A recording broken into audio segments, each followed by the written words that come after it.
fun because the first half demonstrates how to make the butterfly puddle. And then the researcher went on to show how you can feed butterfly. And I've seen this in warmer places. I remember this is Georgia.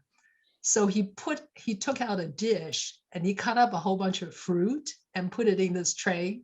Mhm. And he talked about using, very ripe bananas and, cut up all kinds of, melon, etc.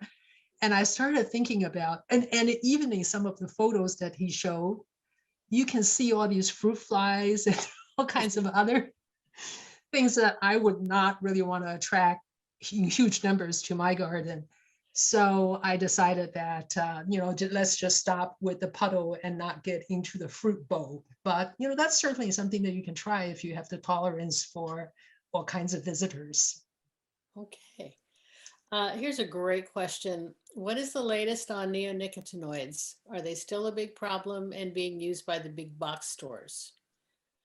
I don't know if the big box stores are using neonics. So for everyone, neonic is a class of pesticides that is systemic, which means that the plant absorbs into itself and then it stays within the plant and can transport and move around into various parts. So the problem with this kind of pesticide is it has long-term effect. Of course, the benefit and attractiveness for why this was developed and used in the first place and became so popular is because it lasts a long time. So it fixed the problem for pest or disease for a long time, but it stays around in the plant for a long time, and therefore it's there, continue to give the affected pollen and nectar to your bees and anything else that comes by and use the plant. I think when I go to a nursery, I would ask them if they had treated the plants that I want to purchase. And I asked them what was the treatment, because nurseries don't want people to bring plants back saying, oh, I bought this plant and then it has such and such problem. So in order to not have to run the risk, they are likely to have sprayed the plant or treated it with something which would allow it to last longer and perform better in your garden. But if you ask, generally, they are aware of the problem and they will tell you, and that's how I would deal with it. Okay, that's a great answer. I remember a few years ago at some of the big box stores, it was like, this has been treated with neonics, so you're not going to have any pests. And isn't this a wonderful thing? And it's like, no, not really. Um, Last question is there any antagonism between the various types of pollinators, bees against butterflies, for example? Well, for quite a while, there was a concern about, especially with more people raising bees, home backyard bee colonies, and I'm talking about honeybees. There has been a concern about the competition between the honeybees using up floral resources and not having so much left for the natives. Because when the natives cannot find enough native plants that they may prefer, they will go use other plant pollen and nectar that's available. And I'm not aware of any research that definitively says either yes, there is an issue or no, there is not. But I have heard discussions and observations from the scientific community that there is a concern. And there is a concern both in the competition, because honeybees tend to be more organized and aggressive than many of the smaller native bees, just in behavior. And the second thing is there's only so much floral resource available. Think about it, if in my garden there are only so many flowers, so much pollen and nectar, who is going to get it? And if not everybody, if more and more people in the urban area are doing backyard beekeeping by keeping honeybees, but maybe they are not proportionally increasing the floral resources available by planting more flowering plants. How does that work out with a limited resource? Yeah. And so my understanding is now universities are really trying to train people before they go into keeping honeybees in their backyard, and making sure that there is a good assessment of the general environment before getting into raising bees. And obviously, we want to encourage more gardeners in their home gardens to grow more flowers, because we know if you grow pollen and nectar plants, bees and other pollinators will come and use it. It's not going to waste, in addition to, obviously we enjoy looking at them. Yeah. So keep growing. And on that note, I think that wraps it up. You've got some great questions and some really good answers for those. I really appreciate it. Wonderful. So I'm going to stop sharing the screen and thank everybody for joining us today. Well, this is the last presentation for April. We're going to take a week off, and then we're coming back in May, and we will have one presentation every week for the entire month of May. So thank you so much for joining us, and we hope to see you back in May. We have lots of good topics in the works for you, and we want to help you be successful in your garden. So take care and see you soon. Thank you, Sherry. And thank you very much, Leah, for co-hosting.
Welcome, everyone. We are glad you can join us today for our noontime chat on shade gardening. I'm Laura Iyer, and today I will be sharing some information on what to do in your shade garden. For those of you who are not familiar, the 10-Minute University trademark includes short classes, videos, and handouts on essential gardening information for you, the home gardener. Oregon State University owns the trademark, and Clackamas County Master Gardeners develop and manage the program. Today is the 16th in a series of 21 webinars. With the help of these webinars, we hope to help you master your garden. For the complete lineup, please see the Clackamas Master Gardener website. The handout for today's presentation is Garden Design 101, and you can download it from our website. Today, Sherry Shung will co-host and facilitate the question and answers following this presentation. Please feel free to post your questions in the Q&A box, and we will answer them at the end. We will be monitoring and posting pertinent links in the chat box. Today, I would like to thank my friends who are master gardeners who allowed me to use their photos for today's presentation. They are Sherry Shung, Sharon Andrews, and Joan Bacino. Let's get started. For some gardens, shade is a luxury. For other gardeners, it's a challenge. if it's a challenge for you, don't give up. A thriving garden is in the shade as possible. Whether you want to spruce up a patio garden that's shady, or bring some color to a shade garden, or bring some life to a woodland path, a carefully thought out plan and carefully selected plant list are essential. There is a wide variety of plants that thrive in the shade, in filtered shade and in deep shade.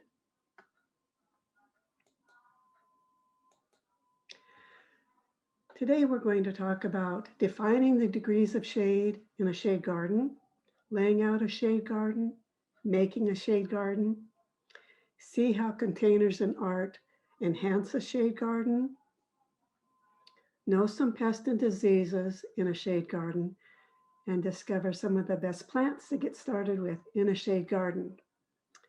The key step to plant a garden is to put in the hardscape first and then fill it with plants. There will always be a high season and a low season, but it should never look completely devoid of color. Sometimes you have a sun garden that grows over time so that there's an area underneath the larger plants that are shady. Now you have the opportunity to have a shade garden. Be great. The first thing to do is to determine how much sunlight the area receives and when. And that dictates the kind of plants that you can have that will thrive there. This planting shows plants that are both sun and shade. So in your mind, I would like you to draw a line from the upper left down to the lower right where the deck is. All the plants below the diagonal line are shade plants, and all the plants above that diagonal line are plants that need more sun. So you can have both a shade garden and a sun garden in the same area. You just have to be really aware of where that sun comes and when it comes.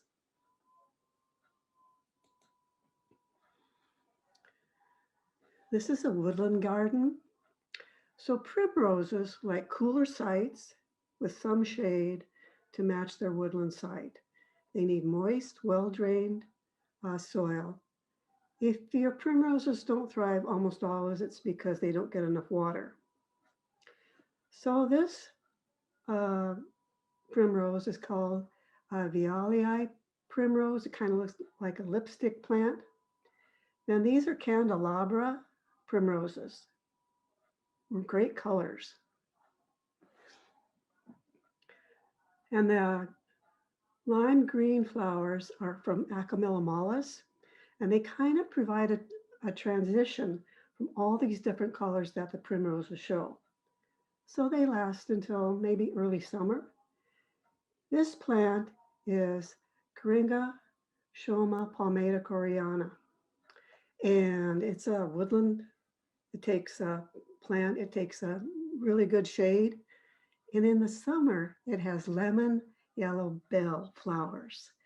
So in this kind of a woodland garden, you're going to get a succession of blooms because all the plants have the same sun and water requirements, or in this case, shade and water requirements. This is a garden. It's on the north side of her house, and it's two different views, from the front and then from the back. So this grass is hack and chloe. And hack and chloe is one of those few grasses that thrive in the shade. So you can see how your eye moves along to the different hack and chloe. Also, what moves your eye along this garden bed are these orange impatiens and the white flowers. Then from the opposite end, you can see the hack and chloes continued, and also the impatiens and the white flowers. So that gives when your eye moves down a garden, that gives your garden a dynamic tension that brings it alive. This pink flower that's throughout the garden is called Rogersia bronze peacock. It's an herbaceous plant. And when it comes out, the leaves are bronze. And then as the plant ages, they become green. And the flower stalks come up and they're pink and they last all season long. It's just a gorgeous plant. This garden is mainly shrubs and trees. And look at the orange that moves your eye along from the impatiens to the orange glass ball in the water bowl, and then to this different color orange ball farther on down. So your eyes moving down along. Look at all the different types of leaves. You have the maple leaves, you have the ferny leaves, you have the roundy leaves of the lime green plants, then you have the dark burgundy leaves of the heuchera. There's a whole lot going on in this garden, and yet hardly any flowers. So what affects your shade? The changing of seasons really affect the sun and shade conditions in your yard. Even a yard filled with shade trees can support bright spring bulbs if they emerge before the leaves come out on your trees. So pick up hints from previous seasons. If sun lovers like a marigold died, but your shade lover still be thrived, you got a shade garden. On the other hand, if you have plants that get really leggy and start leaning into the sun, you know that they want to be in a sun garden and not your shade garden. So look how these plants naturalized. It looks so peaceful and full. So under deciduous trees, you want to plant your bulbs before the shady canopies develop. Smaller bulbs that naturalize or spread on their own, like crocus, daffodil, grape hyacinth, winter aconite, really are nice here. So this is one way to do it. Or you could go whole hog. This is the Keukenhof Garden in Amsterdam. And see how the grape hyacinth forms this blue river. Then you have your daffodils over here. And then look at all the spring flowering bulbs.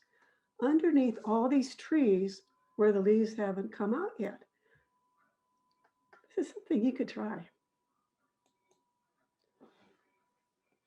When you lay out a shade garden or a shady spot, you want to take notice of where the shadows come from, whether it's from trees, shrubs, or buildings.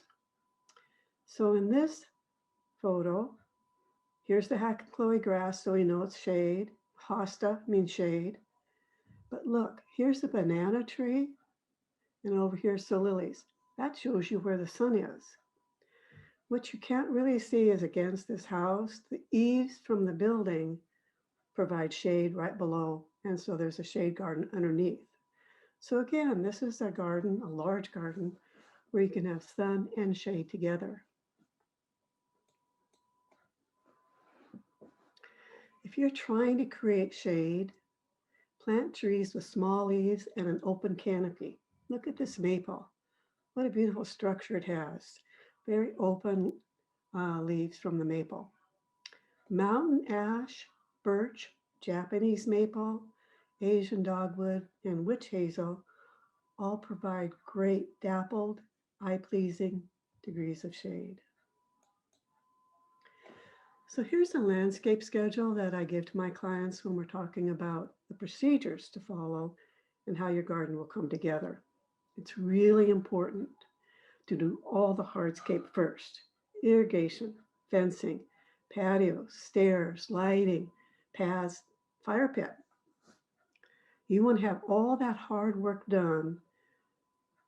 You have a lot of machinery, a lot of people going back and forth, and it takes the longest when you're putting out a garden. You don't want to come back in and have to put in that hardscape. It's so hard and you can hurt your plants. So then amend your soil, then put in the specimen plants that just really draw your eye. One garden designer called them exclamation marks. So once you have the exclamation marks in, then you put in the shrubbery that's going to go around these specimen plants, and the specimen plants provide the grouping areas where all these plants are going to go, like peonies, rhodies, and small shrubs. Then you put in your perennials. The very end, you put in the annuals.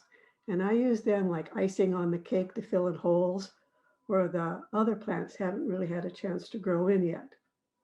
Then you mulch, and that makes your garden look finished. Most crucial thing is to have a watering plan.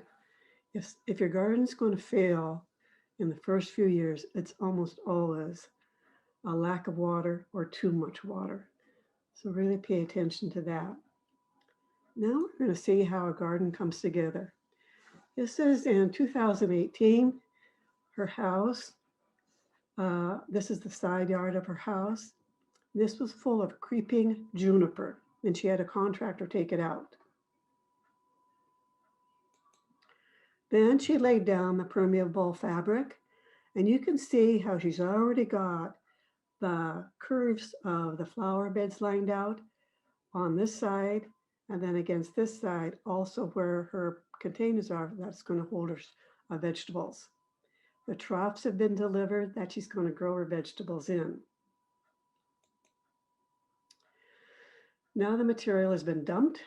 She has compost, quarter minus gravel for her paths, and a planter's mix that's going to go inside the troughs. Now the fencing's in, the drip line's in, the gravel's been laid out, the troughs are getting in place, and the pergola's been built, and the chairs are already there. This is a closer look at the pergola. And if you can see how the very top of the pergola is painted blue, so it picks up the blue of the chairs. We're going to talk about this a little bit. And the flower beds have a really nice curve to them. And she has that rubber border in to keep the gravel in place. Okay, 2020. Look how full it is and how beautiful it is. So this friend intentionally created a sun garden for her vegetables and a shade garden for her to rest and enjoy her beautiful garden. This is a closer look at the pergola. So now the blue chairs and the blue cushions pick up the blue and the prayer flags at the very top of the pergola. This hydrangea is Hydrangea paniculata limelight. The purple clematis on the left. And over here are golden hops. And the golden hops will cover the pergola to give shade for her. This is a closer look at that blue. Isn't that pretty? And the prayer flags at the very top.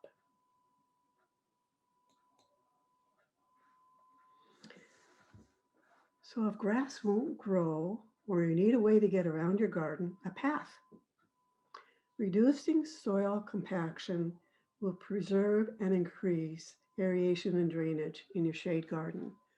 This provides air and water for the microbes and roots, which are necessary to their life. The bricks and these upside down wine bottles will probably be very wet and slippery in winter. And if there's icy, very slippery. If you have a large bed in your shade garden, like 6 to 8 feet, even bigger, you might think about putting stepping stones in the back of the border so you can work back there when you're grooming your garden and not step on your soil. Poor soil often hampers a shade garden more than lack of light. So if you make a great big new shade garden, add liberal amounts of organic matter to it, and be careful not to disturb the tree roots. Add mulch. 4 inches is the recommended depth.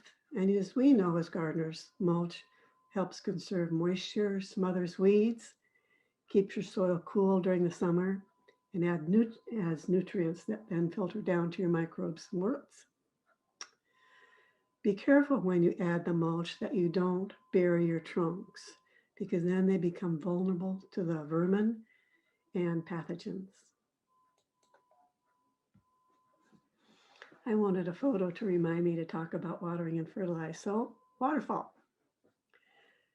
By definition, a shade area slows plant growth, so your plants in low light need less water and energy, not more.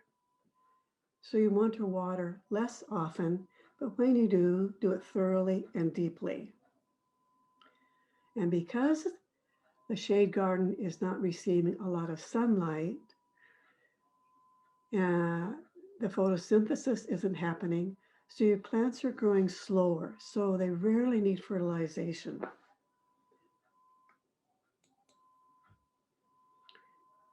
Dew dries more fast in areas that receive morning light, sunlight. So plants that require moderate or drier conditions, if they get morning sunlight, need less need water a little bit more. Just be aware of what kind of plants you put there. There's hardy fuchsias in the ground, and it's thriving here, as is this really pretty hosta in the back. When you're planting a shade garden, you intermix your plants just like you would in a sun garden. So you position the taller plants toward the back, like this astilbe, and the shorter plants, like this pulmonaria and the brunnera, in the foreground, and then in the midground, and then in the foreground, you plant the ground cover. So look at all the different shapes of leaves. You have the roundy palmate guys, you have the spiky guys in the astilbe, and the pulmonaria has kind of prickly leaves. So you have a lot of texture, a lot of size and shape going on in the foliage in this garden. Different colors too. In this garden, you can experiment with different colors and different plants to see what you like. It's trial and error to find out where your happiness level is.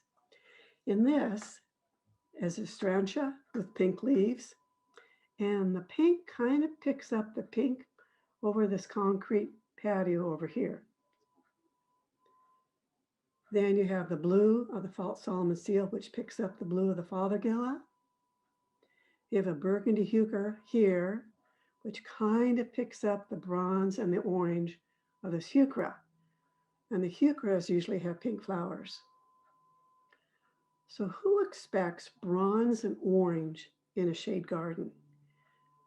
But this works because they're the muted shades. So the pastel shades are really the stars in a shade garden. I came up with my jelly bean theory. So in a jar of Kirkland jelly beans, you've got 49 colors.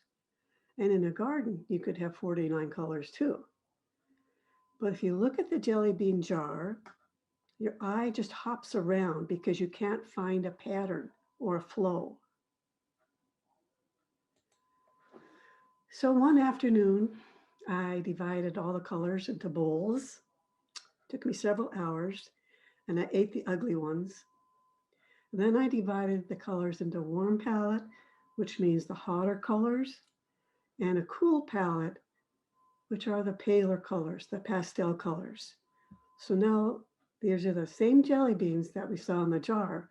They're just organized. So your eye just flows from one color to the next in both the warm palette and the cool palette. In a garden, you don't want that polka dot effect, and that usually happens when you've gone to the nursery, found a really cool plant that you want, and then you come home and you think, I don't know where to put it. Well, here's a hole, I'll stick it there. But if you could rearrange it so you have a flow, it'll fit right in.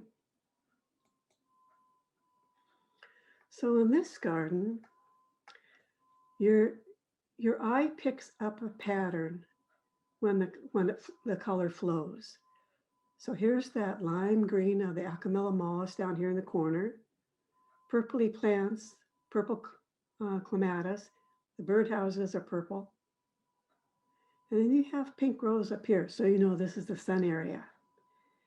And the sun is, the pink is a shade of purple. And this is a monarda reaching for the sun.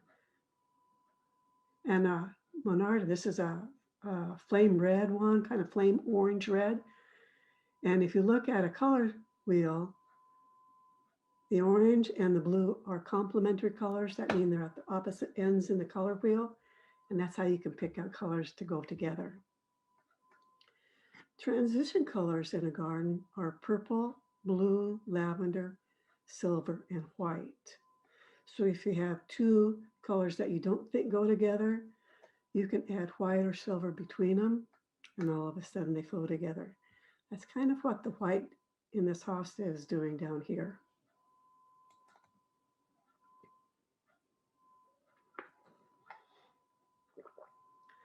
So tapestry is the art of weaving plants together in a garden to create a pleasing combination. So look how well these all go together. This is an astilbe with deep burgundy leaves, the blue hellebore, blue hosta, pink hydrangea. Okay, so the pink is an off color of the burgundy, but what is the star of this combination is this abelia. And the abelia's leaves are rimmed in white and pink. And when you stand up close to this combination, the pink hydrangea also already has a place. This is wonderfully put together. Foliage is a key ingredient in a shade garden. You make it your mainstay, so you can allow different colors and textures to complement one another, and then that gives you visual appeal.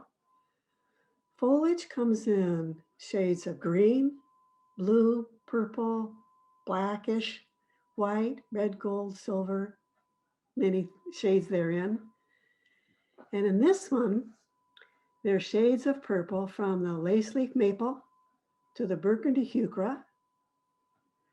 The yellow hosta picks up the yellow green in the podophyllum, and also the green, the kind of the lime green in this blue hosta. But look at the conifer in the background. See the underleaf? It's silver. So this whole area flows together. And this hosta has a little bit of white in it that picks up the silver. And there's no flower. This photo has tremendous color with no flower.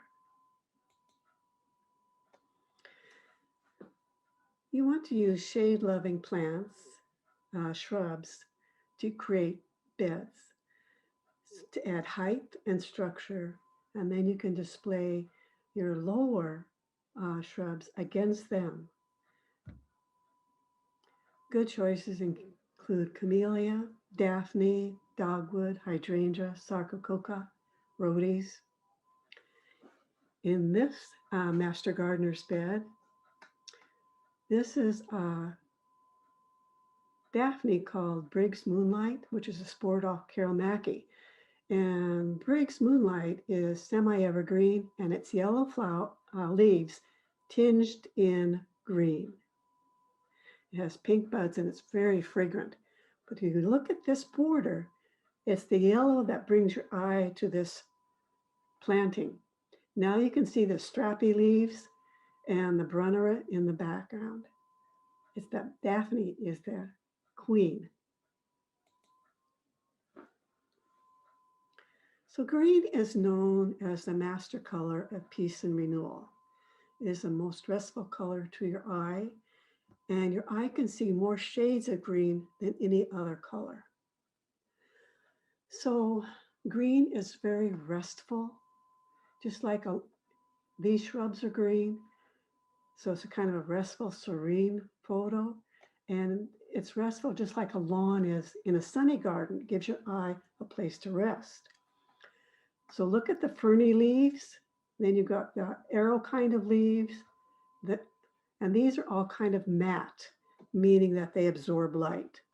And the background is shiny, and I think it's a holly. So you have the dynamic tension between shiny leaves and matte leaves. Then you've got the wonderful statue. Her name is Bird Girl, and she's 5 feet tall. But what makes this is these Casablanca lilies that are going to pop pretty soon. here's a clump, and then over here's a clump. So Casablancas can take some shade. So there must be just enough shade in this planting that allows these Casablancas to flourish. Think what this area is going to look like when all of a sudden you have that white pop of lilies. It's going to be stunning. Yellows and whites reflect light, and in a shade garden, they illuminate shiny spots.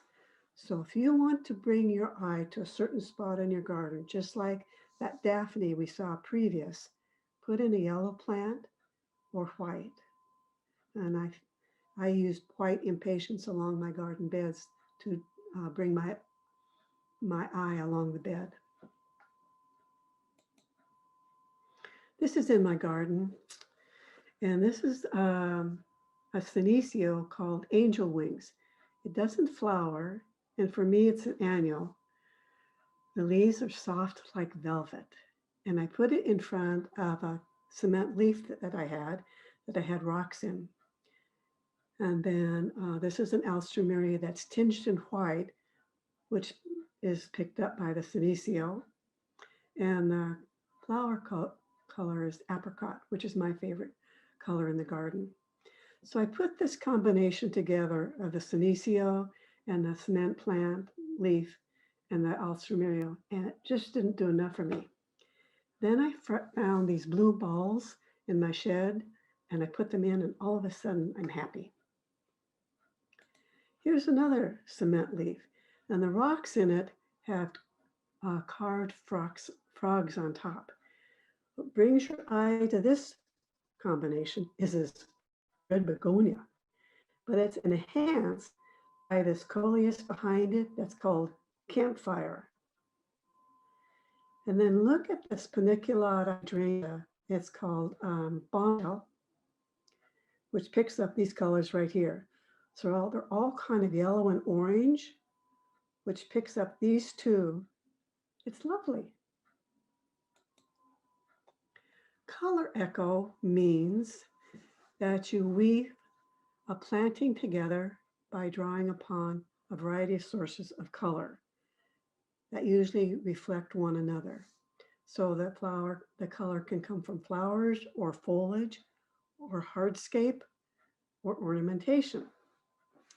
So in this photo, the blue hellebore, yeah, cool.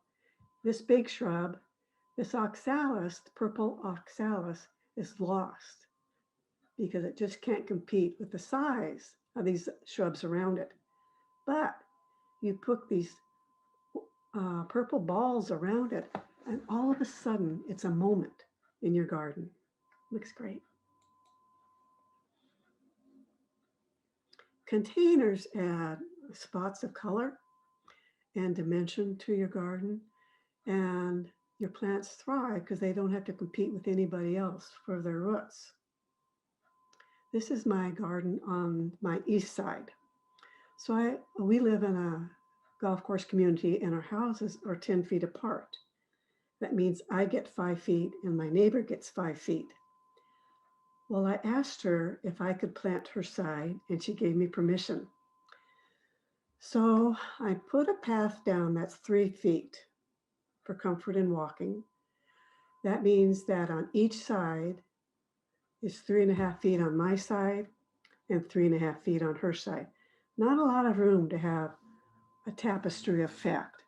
So I made the path curvy so that I could have more space on one side, and then a little bit farther, more space on her side. And it worked out. So I put this container down. Because our houses are so close together, the soil is really pretty crummy because of all the workers working in this area, all the machines that were in there, the ladders. I can't tell you how bad the soil is. Anyway, so I put a container with a dwarf hydrangea. Then I put a trellis in between our two houses because our kitchen windows are right across from one another.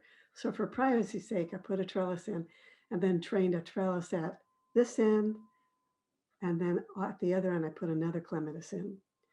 When this clematis blooms, it's purple. So purple and that pink of the deep rose of the hydrangea look great. And because our beds are so narrow on each side of this garden, I put in plant stands so that I could have height. And then I would put the pot in. This begonia is in a pot right outside my kitchen windows. This is the other side of my house on the west side. And this hot lip salvia, which has red and white flowers, is at the very end of the sun garden. And then where the statue is begins the shade garden. And on this shade garden, again, our houses are 10 feet apart. I have a 4 feet concrete sidewalk on my side, but that gives me 6 feet on the other side, and they let me have permission to plant on their side. So this is red and white. I'm just going to talk about color now, not the leaf size or shape.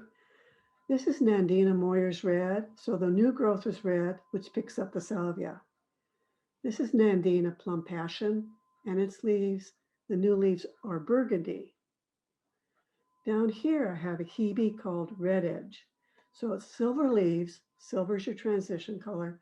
Red, it's a deep red, which picks up the burgundy leaves of the Nandina. My favorite, apricot color, the begonia. And then behind the hebe, I put in autumn fern.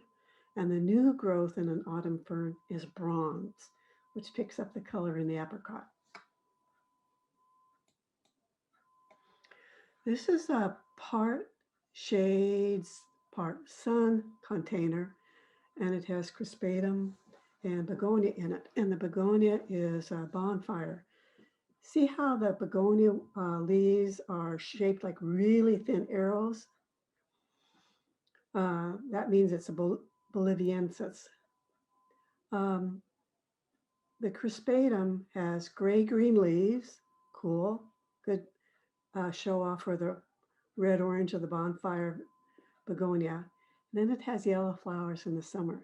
So then you have the yellow and the red in a shade garden. Pretty cool. Or you could have a very simple planting by your front door. And I'm sure that as the season progresses, as summer progresses, she changes out the flowers. So that something always gives her a smile when she goes to her front door. So shade is ideal for seating. Look at the pillow in this orange sherbet chair in a shade garden. The pillow picks up all the colors that are surrounding this chair, from the purple clematis to the container, the apple green in the container, to the lime green of this grassy plant. When you put a chair or a settee in a garden for for seating, you don't want any of the plants to encroach upon the chair because it gives people the willies. Nobody likes to be touched by the plants.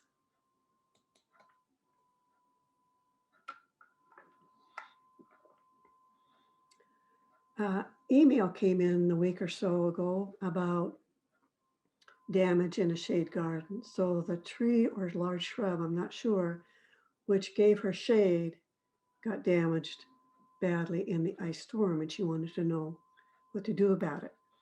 So without visiting the site and without having a photograph of what actually was caused by it, I thought I would just talk in general terms about ice storm damage.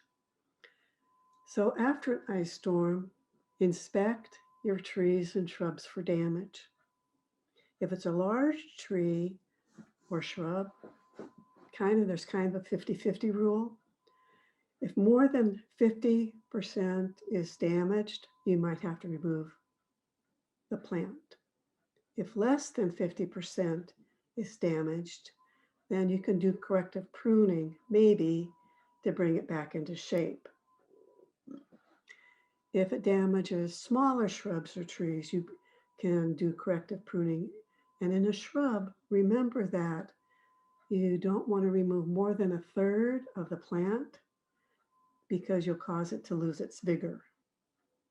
So it might take a couple years to bring that shrub back. Or it could be a nursery opportunity and you get to go buy new stuff. But wait and see how your plants react to the new sunny location. In some cases, they might like it, depending on the shade plant. They might get enough sun now to grow even better. Or they might need an umbrella during the heat of summer when it's the worst, but then maybe not in other times. So initially, I would just wait and see how the plants react, and they'll tell you if they're happy or not. But again, you might get to go to the nursery. Now we're going to talk about pests in a garden. Snails and slugs are probably the most annoying and most damaging in a shade garden. As you know, a shade garden has as many like foliage plants, and apparently they're the favorite of the slugs and the snails. So you just have to be aware of that. All my hostas are in containers now, even though slugs and snails can climb, but I can put in a harsher chemical that my dog can't get. So you want to think about your plant selection. Optimum timing of irrigation is in the morning, because if you water at night, then you're creating an environment that the slugs and snails prefer, dark and damp. Sanitation in the garden always. You don't want to have a place where the slugs can hide or lay their eggs. Manual remove them whenever you see them. Trapping by barriers, and you monitor that every day, or chemical bait. The azalea lacebug is a fairly recent addition to our area. Probably came within about 10 years ago, and it seems to really damage rhodies and azaleas. They're tiny little guys, and their wings are really pretty. They look like lace. They live underneath the leaf, and they have piercing mouth part, and they sucking out the nutrient from the leaf. So your leaf looks like this rhododendron leaf, where it's just faded, almost a gray green, depending on what your leaf is. And once you see lace bug damage, you'll always know what it is. And then if you lift up the leaf, you'll see all these black tar spots and the stippling that's occurred by the mouth part. It's really hard to control them. Make sure your plants aren't under stress. There's more infestation in plants in sun. So in a shade garden, that might not matter, but my rhodies got it even though they were in the shade. You can try spraying underneath the leaves, and you would need to do it when they're there so that you can spray them away. So you'd have to monitor that maybe every day for a while. Chemical products seem to work, but they have to be there because they're contact chemicals. It's a hard problem once you have it. Now, diseases. There aren't many. Powdery mildew fungus is spread with warm afternoons followed by cool nights with high humidity. So basically in the fall, this is a columbine leaf, and the columbine is an herbaceous plant. And in my garden, I get these every year on the columbine plants. And I just cut off the leaves because I know it's going to die anyway, and I don't want to use any fungicide when I don't have to. And often I'll get a new flush of bright green new leaves. And then it dies. And then in the spring, I get a whole new plant with no damage. Black spot fungus on shrubs looks and acts just like black spot on roses. So wet conditions, so try to water in the morning so that during the day the leaves dry off. The leaves turn yellow and fall off. So you want to have a lot of sanitation so that the spores that are on these leaves aren't lifted up by water and to re-attack your plant. This is a Caria, and it's a really good shade plant. And in late spring, it has hundreds of double yellow flowers. It's just gorgeous. Downy mildew attacks impatiens. Impatiens are probably the most popular shade plant as an annual in a garden because it's got great color, it's very available, and it's a good price. And it brings so much color to a shady garden. So it's very downy on the back. That's how you can be sure that it's downy mildew. This is what your impatiens look like. It just goes through and wipes them out. You could use a fungicide, but actually it's just cheaper and easier to dump these guys in the garden, in the garbage. There are two impatiens that are in different enough families that they don't get downy mildew. And those are the sun patients you see in the nursery and New Guinea impatiens. And the sun patients are coming out with fabulous color right now. So I always buy those.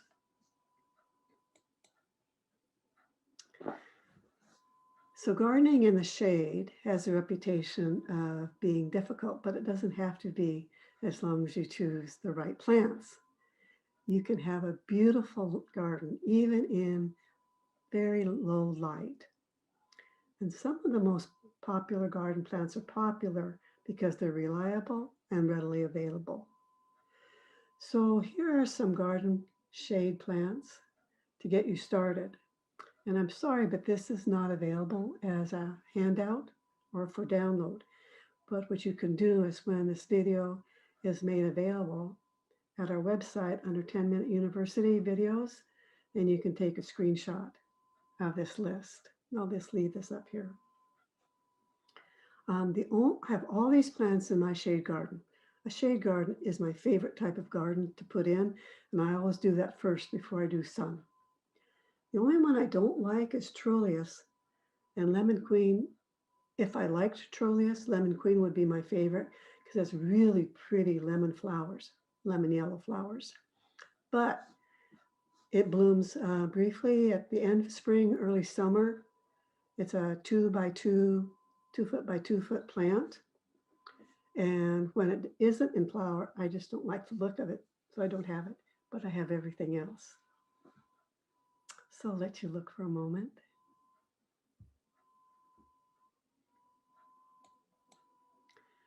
This is a hydrangea in my garden, and it's one of my favorite hydrangeas.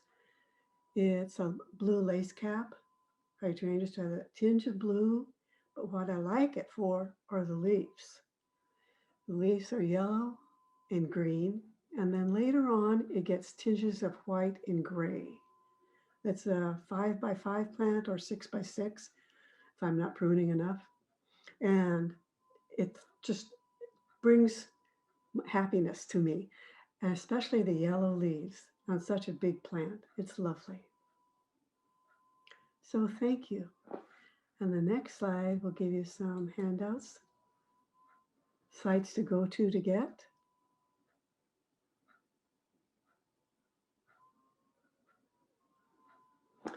While getting ready for the questions and answers, I'll put back that list of the best shade plants to get started.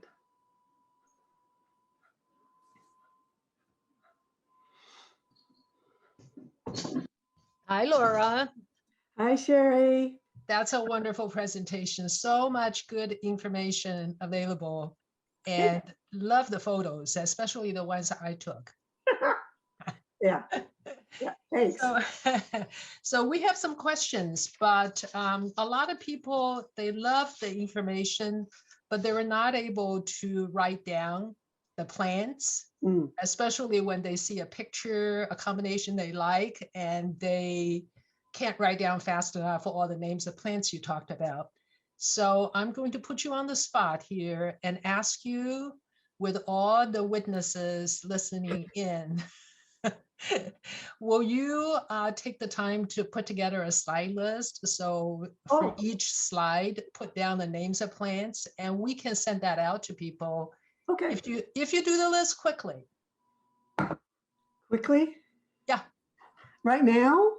not right now, but you Okay. know, in a day or two, and we can just send Yeah. it out in a follow-up email with everybody and give them a slide list. Yeah, I'd be glad to do that. That's Well, great. so Thank you. I can say like a still bee, but I'm not sure of all the different varieties that I talked about. That's fine. You can just, yeah, just identify the main plants in the photo. That will really help everybody a lot. Okay. Okay, do. wonderful. I can see a lot of people cheering silently. Okay, so somebody had a question about some of the plants you mentioned. For Mhm. example, hydrangea, lily, because you show them in the context of a shade garden, Mhm. but we know they don't live in full shade. So can you talk a little bit about the different degrees of shade in your terms of shade garden and how much light various so-called shade plants really need in order to do well? I mean, look at the list that you're showing on the screen now. Mhm. Clearly, some of them like more sun or light than others. So I'll just talk about hydrangeas first. They seem to do best in morning light. Their afternoon sunlight is very hard on them unless they get enough water. If they get enough water, they can survive a lot more light than you would expect. The oak leaf hydrangeas, which I did not show a picture of this time, really like sun. And I put it in clients' gardens in gentle full sun. I don't want to burn them. In this list, the asarum, which is a ginger, that likes deep shade.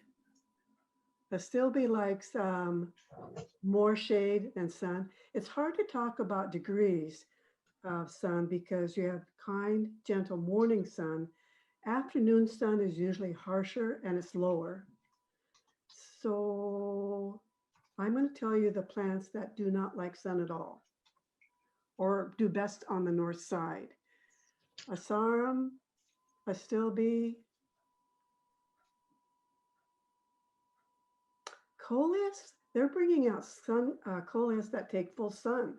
So, but they will say it, some like the King Kong coleus love full sun. So when you buy coleus, check it out and see what kind. Columbine likes morning sun. It's just a gentle plant.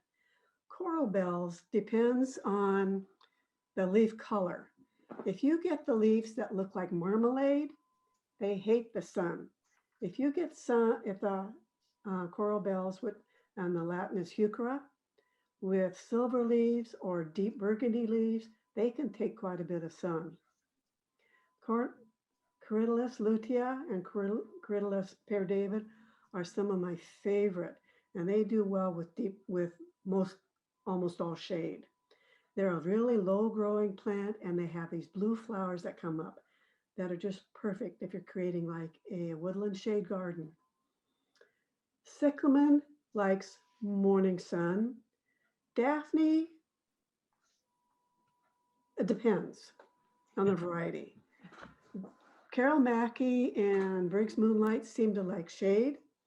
Some Daphne or Dora can take full sun if it gets enough water.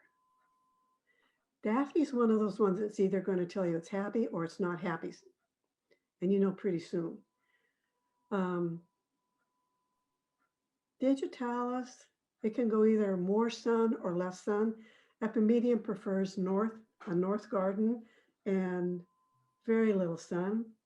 Ferns, I think that's little sun, or they tend to burn. Hack and Chloe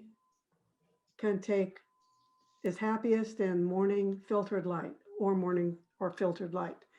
It can take sun, or Hack and Chloe aureola likes filtered sun. There's a Hack and Chloe called Sun King, I think, or Sun Bright, and it's pure yellow and it loves the sun. Hebes, like I've seen them grow in display gardens down at the research station in Aurora, and they were grown in full sun. Mine are in, most of mine are in part sun, except I stuck one in full sun because I just like the look of it. It's called Hebe Amy.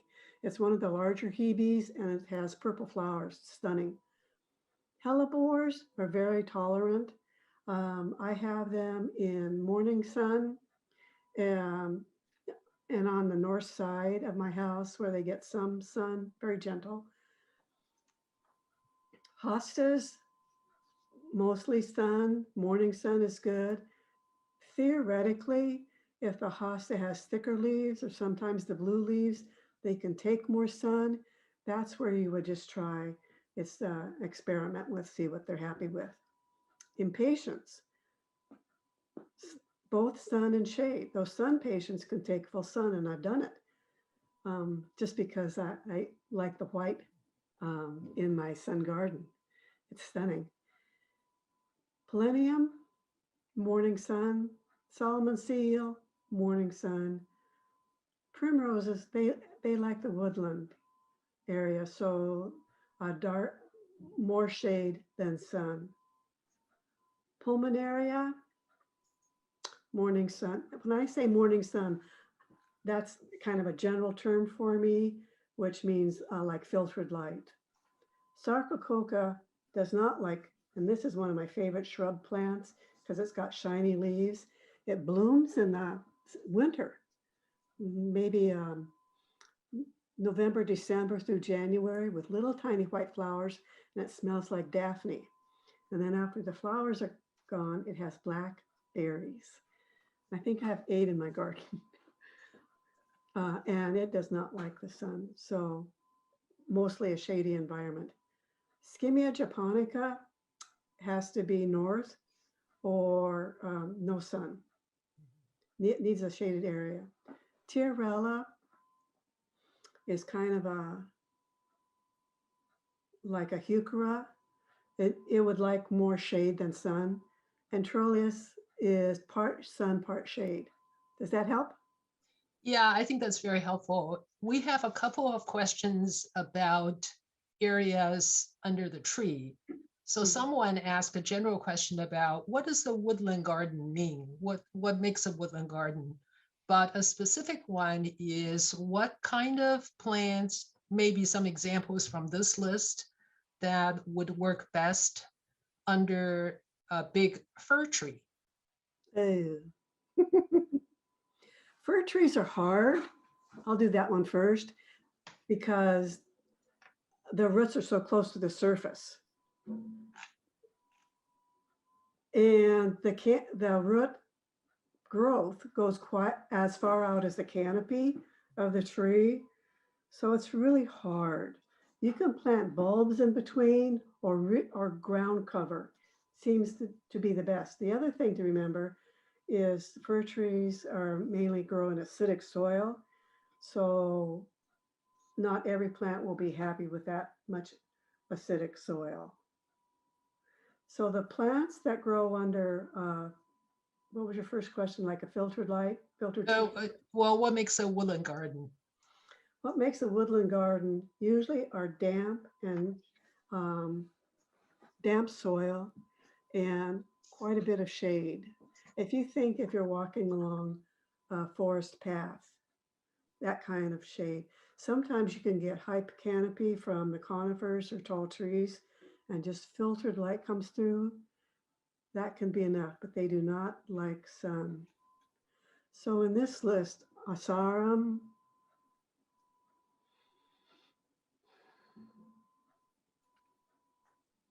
Coryllis lutea or Pear David, cyclamen, epimedium would be good underneath high shade or in a woodland garden. Ferns, of course. Hack and Chloe could bring that bit of light. The Aureola variety. Hellebores would be good. Hostas, they need quite a bit of water. So it depends on how much you can water your garden. And maybe a solution is to put a few choice plants in containers, if you can work out a drip irrigation system, because then you bring in the color of the container and the pop of the plants. You mean underneath the conifers or, Yeah. or trees? Yeah, yeah, in a shaded corner under trees.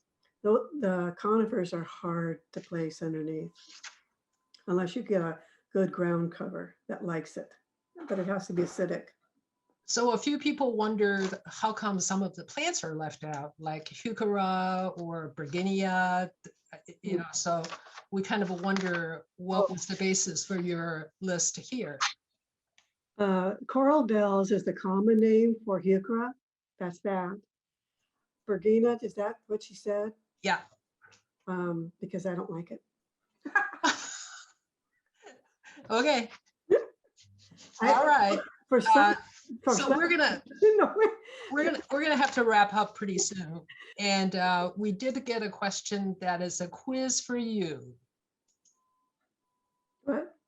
That is a quiz. Okay. Just to test how much you really know about plants. So we're looking for a low growing plant that is evergreen, so looks good in the winter, and it has spring flowers and can grow in a shaded area. So I'm going to give you two. When low growing, how high is low growing? Well, it didn't say, so let's just say under 3 feet. Okay. Daphne comes to mind. That could get 4 feet, but some of the other Daphnes stay lower. I'm going through my garden. Okay, if you're good, are you going to give me hints? No, I'm not. But what I was going to suggest is, Skimmia. yeah, skimmia would do fine there, and it's evergreen. It's tough. It doesn't take much to thrive. So my favorite skimmia is Skimmia japonica reevesiana, Reevesiana, and I usually try to put that in my clients' gardens because it's got great variegation on its leaf, for the normal skimmia just plain green, and I really like it. someone in the audience suggested Sarcococa humilis, which is a lower form. Yeah. So the thing with Sarcococa, especially the tall one, the big one that gets 5 by 5, when it drops those blackberries, you get babies. You just have to realize you get to call your nursery. Yeah. Okay, we've got just a couple minutes left. You did show or mention lilies in one of the shade garden pictures. Someone was surprised that you can actually grow lilies in the shade. That's because they were Casablancas, and Casablanca can grow not as well as in full sun, but it can grow in partial sun. And that was the one where it had that bird girl and surrounded by green. And that I was surprised when I saw that. And then when I did research and found out that Casablancas could take partial sun, but you have to think we're looking at one moment in time. We don't know what the surrounding area is and what the sun is in that area. So that in that one particular photo, there was enough sun for Casablancas to grow. There was another slide that I showed that had lilies in it, but it was growing in full sun, as was the banana. Okay. And so obviously that's sun. So we had a question about containers on a back patio that are bothered by squirrels continuing to bury their nuts in it. And I think rather asking you, I would just recommend checking out the Oregon State University publication that deals with wildlife conflict in gardens. And the publication number is PNW 719. So just Google for Oregon State University publications and you'll find that easily. Has quite a bit of information in dealing with deer, squirrels, and other kinds of wildlife that you may not want in the garden. I think I'm going to close with one final question about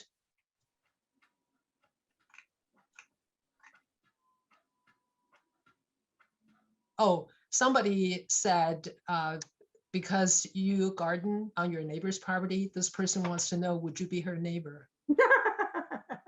Oh, that's so sweet. I am so appreciative and so of them letting me do this, and I'm so respectful when I do garden on their side, that I don't do anything that they would not like or put in plants that they've let me know they do not like. All right. Well, on that, I'm sorry we've run out of time, so we're not going to be able to get to the rest of the questions. If you want to get Master Gardener advice, we encourage you to visit metromastergardeners.org. And that's where you can submit pictures and more detailed descriptions of what your need is. And Master Gardeners are standby and available to help you. So thank you very much for joining us today for this episode. And we have one more class tomorrow, attracting hummingbirds, native bees, and butterflies to your garden. And then we're done for the rest of April. And in May, we're coming back for weekly presentations. So look out for more information about what's to come. Thank you again for joining us. And on behalf of everybody involved with 10-Minute University, thank you. And we look forward to seeing you soon. And thank you, Laura. Thank you.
So today, surprise, we're going to be talking about orchard mason bees, the Osmia lignaria. And I want to teach you about them, but the first thing I want to ask you is how many of you have blueberries, fruit trees, caneberries? See, raise your hands. Okay. Mason bees are really cool because they're native. But the other really cool thing is they are incredible pollinators. So I want to teach you about why you would want to maybe raise them on your own property. So we're going to learn to identify mason bees, understand the difference between mason bees and honeybees, learn how to attract mason bees, know the life cycle, and then be aware of possible pest problems so that you can care for them, keep them healthy, and have more mason bees next year. And I went backwards. There we go. Okay, so the orchard mason bee, the one pictured on the slide, is native to North America. They're very populous here in the Oregon area, Portland. They are an early season pollinator. They're going to come out way earlier than most any other bees. They're very gentle. They don't sting. They're really fun to just hang around with. They're small. They look, if you can see, they look a lot like a fly. So before you swat anything, make sure it's not a mason bee, okay? There's a solitary bee. There are no queens. There are female bees, but there's not a queen that everybody kind of takes care of. They all do their own thing. And they're active mid-March to mid-May.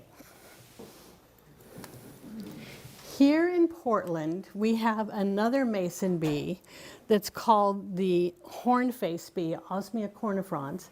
It's brought in from Japan. And they did it on purpose because it's a really great pollinator. but they've kind of come in and mixed up with our native bees, but they cohabit really nicely. And so it's kind of okay, but the first time I had I thought all my blue orchard mason bees, and the first thing that popped out was a horn-faced bee, and I went, what the heck is that? You know, so I found out about it, and it's okay. So if you've got some mason bees and you see that, take a deep breath, it's all good. They're really great pollinators as well. Mason bees versus honeybees. Mason bees are active at lower temperatures, so they'll fly around 55 degrees. Honeybees like it warmer, 57, 59, 60. Mason bees will fly in the light rain. Honeybees do not. They're going, nope, raining, not going to happen. Mason bees are early risers. They start very early in the morning. They work late at night. They stick close to home. They only go like 300 feet. A honeybee will travel miles. And it takes fewer mason bees to pollinate a fruit tree. Now, if you had 2 employees and one was a mason bee and one was a honeybee, your mason bee is going to get employee of the century because it's working so much harder. So if you have a fruit tree, again, almonds, nuts, apples, pears, it will take 7 mason bees to pollinate, and it would take 354 honeybees to do the same amount of work. The reason being is the way they work.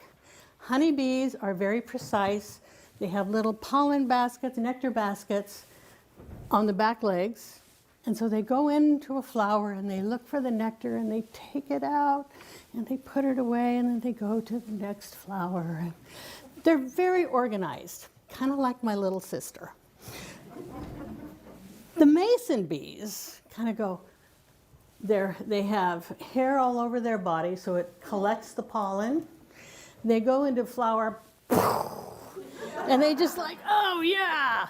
And so they get lots and lots of pollen, and then they're kind of also not really focused. So a honeybee will go flower, flower, flower, and a mason bee will go, yeah, there's one over there! And so they're really, they're very enthusiastic, and they're kind of messy, but it works, and so they really do their job. Mason bee nesting habits. Naturally, they will be in like holes that have been bored by beetles or something like that, but they're really indiscriminate about what they will nest in. So they like reeds, bamboo, things like that, your house siding. Oh, there's a hole, I'll go in there. We do get calls saying, I've got bees, what kind of bee is in it? It's not going to ruin it, it'll just leave it, it'll be fine. The electrical plug, this is a picture from my daughter's house. Like, oh, that's the right size, we'll go in there. So they're really indiscriminate.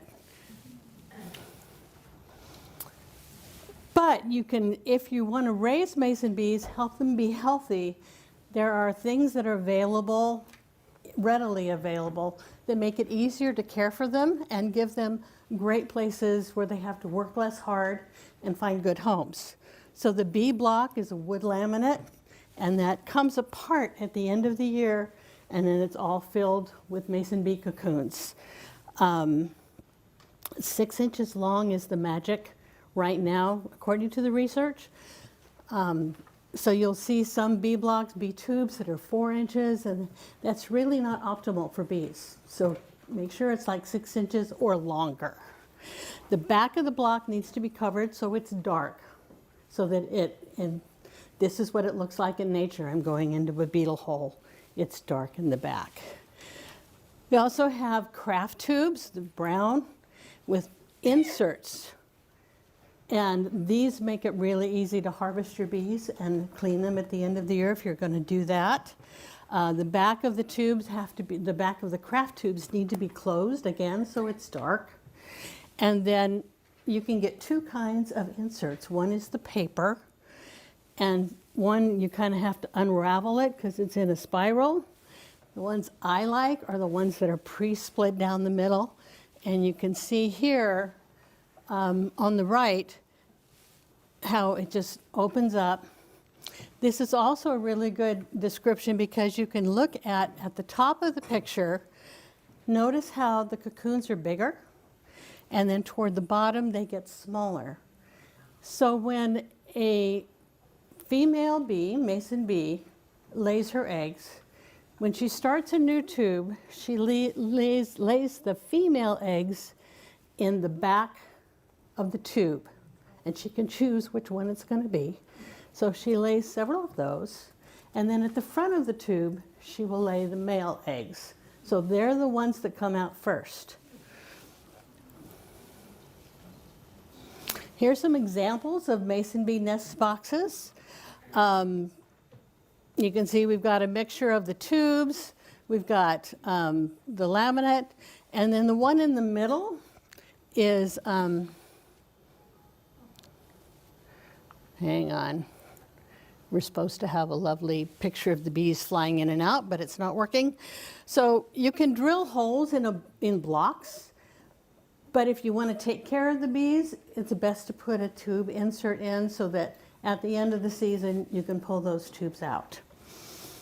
PVC pipe, even something simple like that. People love to have really cute houses.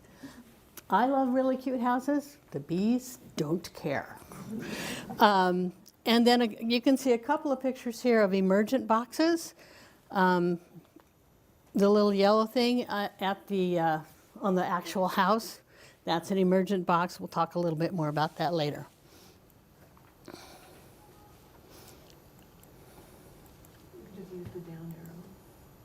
There we go. So here are the emergent boxes, and I've used multiple things. The yellow one is an old box of 35 millimeter slides, business card box, a big medicine bottle. I'm getting more and more of those as I get older, but they're free. And then this year I'm using cardboard tubes